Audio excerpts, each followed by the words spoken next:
जिंदाबाद वे कुरान, कुरान जिंदाबाद, जिंदाबाद वे कुरान, जिंदाबाद वे कुरान। अस्सलामु अलैकुम व रहमतुल्लाहि व बरकातुहू। वालेकुम अस्सलाम व रहमतुल्लाहि व बरकातुहू। बहन बहुत दिनों के बाद मुलाकात हुई, खैर व आफियत भी है? जी अल्हम्दुलिल्लाह, मैं आजकल हुसूल तालीम में मशगूल हूँ। मैं जामिया रशीदिया दारुल-इरशाद में दीनी तालीम हासिल कर रही हूँ।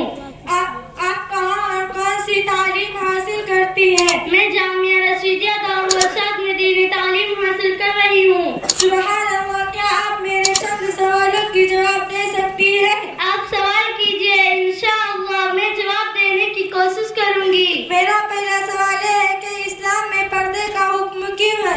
आपका सवाल बड़ा अहम है, इसलिए मैं जवाब भी मजाजी शरीयत के मुताबिक ही दूंगी।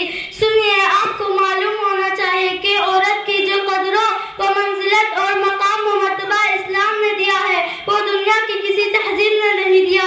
इसलिए औरत की इस्मत और इज्जत को पाकीज़ा बनाने और इस फासिद नजरों से बचाने के लिए इस्लाम पर्दा का हुक्म देता है।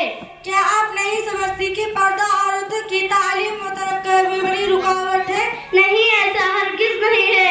आप खुद ही फैसला कर लीजिए कि जिस चीज को खालिक कायनात ने औरत के लिए जीनत की चीजें बनाया हो, वो भला उसकी तरक्की में रुकावट कैसे बन सकता है?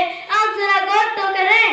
अच्छा, मुझे यह भी बता दीजिए, पर्दा किससे करना जरूरी है? हर गैर महरम से पर्दा करना जरूरी है, ख्वाह उससे किसी किस्म का रिश्ता ही क्यों ना हो। हर गैर महरम इंसान से पर्दा करना जरूरी है। बहुत शुक्रिया बहन, आपने मेरे सवालों को तशफ़ी बख्श जवाब दिए। अल्लाह आपकी इल्म में मजीद तरक्की अता फरमाए। आमीन। अच्छा, अस्सलामु अलैकुम व रहमतुल्लाहि व बरकातुहू। वालेकुम अस्सलाम व रहमतुल्लाहि व बरकातुहू।